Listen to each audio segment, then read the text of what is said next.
கேள்வி, பாலைவன கப்பல் என அழைக்கப்படுவது எது? கேள்வி என்னதுன்னா, பாலைவன கப்பல் என அழைக்கப்படுவது எது? ஆன்சர் ஒட்டகம்.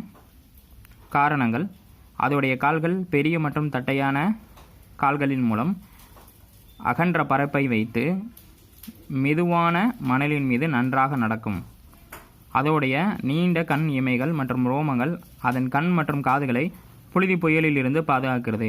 பாலைவனத்தில் ஏற்படும் புழுதி புயலின் மூலம் ஏற்படும் தூசிகள் உள்ளே செல்வதை தடுக்க அவைகள் நாசி துவாரங்களை கொண்டுள்ளன. அப்போ அதோட தடித்த ரோமம் பார்த்திங்கன்னா தூசி புயலிருந்து அதோட தோலை பாதுகாக்கிறதுக்கு அப்படி கடினமாக இருக்குது. அது மட்டும் இல்லாமல் அதோட கால்கள் அகன்ற பரப்பை உடையதுனால மிக எளிமையாக பாலைவனத்தில் மிக வேகமாகவும் அதால் நடக்க முடியும். நல்லா கவனம் வச்சுக்கணும். அதிக பரப்பு, குறைவான அழுத்தம், அதனால தான் அது வேகமாக நடக்குது.